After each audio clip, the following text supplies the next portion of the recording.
استوديو الناشط السياسي الجزائري المعارض رشيد نكاز. سيد نكاز، اهلا بك ومرحبا، شكرا جزيلا لك على تلبيه هذه الدعوه. شكرا لك، السلام عليكم. أزل الفلا وانت حكيم، شكرا لك. مرحبا بك. قبل أن نتحدث عن هذه الشخصيات الجزائرية الثلاثة التي تطالب بعدم ترشح الرئيس عبد العزيز بوتفليقة لعهدة جديدة، ما طبيعة ما حدث لك يوم الجمعة؟ اليوم 40 مليون جزائريين يعرفوا باللي الرئيس سي عبد العزيز بوتفليقة راه مريض ولا غالب ما يقدرش يحكم الجزائر. هذه كاع الشعب الجزائري على باله بها، ولكن بالنسبة لي لازم نصبروا شوية. 2019 مش حاجه بعيده، يعني عام ونص. لازم يعني نوجدوا هذو الانتخابات يعني بلا ما نتقلقوا. اللي تقلق يعني ما نسيبوا الصور قدامنا. يعني اليوم ما كاش البديل. انا بالنسبه لي كمواطن جزائري كسياسي جزائري، بالنسبه لي لازم نمشوا دوقا حبه حبه ان شاء الله، تدريجي. يعطيك الصحة، بارك الله فيك. لازم نشوفوا لو كان هذو الانتخابات اللي راهم جايين ان شاء الله يعني يكونوا فيهم نزاهة وشفافية. اليوم على بالنا بلي ما كاش، على بالنا بلي كان تزوير في الانتخابات في الجزائر. لو كان نديروا يعني انتخابات في هذو شهرين ولا 3 شهور، ما عندنا حتى ضمانات بلي هذو الانتخابات يعني يكونوا كما هنايا في فرنسا ولا في امريكا ولا في انجليز. بالنسبة لي كان الشروط لازم يعني السياسيين الجزائريين يتفهموا يعني بهذو الانتخابات راهم جايين ان شاء الله يكونوا يعني ديمقراطيين وما يكونوش فيهم الشك. دونك حاجه مليحه يعني كي سياسيين وعسكريين راهم يهضروا على الانتخابات، بصح بالنسبه لي ماشي هو المشكل الاول اليوم في الجزائر. المشكل الاول ربما بالنسبه لك هو الفساد واثاره ربما باديه على وجهك، خاصه بعد ما حدث يوم الجمعه، تعرضت للضرب. قريب قتلوني. يعني لو كان الشرطه في رمسيس ما كانوش بعاد، كانوا 10 مترات برك. لو كان الشرطه تاع فرنسا ما جاوش ليا اليوم كون راني في المقبره مع والديا، ربي يرحمهم. يعني ربي سبحانه ما بغاش الخساره. نشاهد هذه الصور من ورائك، ما الذي حدث؟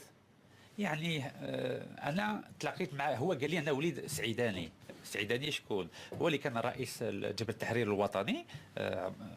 ومن بعد قالوا باللي هذا ولد اخته وراجل بنته. وهو واش قال لي لو كان تزيد دير وقفات نقتلوك. أنك قمت بوقفة احتجاجية ضد الفساد. نعم. أمام البيت. ولا هو ساكن في بروميير ايتاج، يعني الطبقة الأولى في واحد الريزيدونس في نوي سور سين كما الحضرة في الجزائر. قال لي لو كان تزيد هذو الوقفات نقتلوك. أنا عرفت يديها كيما هاك، قلت له يا برد قلبك. انا حسيت باللي ما يدير والو، وبدا يبوكسيني بغى يقتلني. يعني 30 ضربه في الراس، في الكرعين، نيفي تكسر، وذنيه اللي من ما يشتمشي كاع.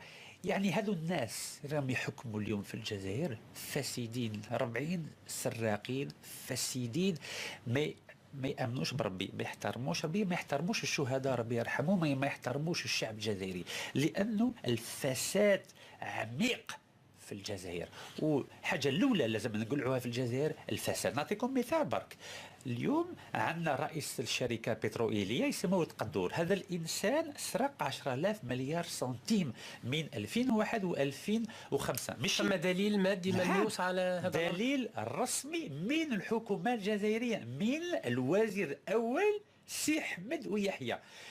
في 2006 سي حمد ويحيى وزير الاول الجزائري دار واحد التقرير مع الوزير الماليه السابق باللي وتقدور سرق من الشركه البتروليه سوناتراك ومن الجيش الجزائري 10,000 مليار سنتيم. واليوم رانا نشوفوا هذا الانسان يقعد في طاوله واحده مع الوزير الاول الجزائري، مع الوزير الدفاع الجزائري.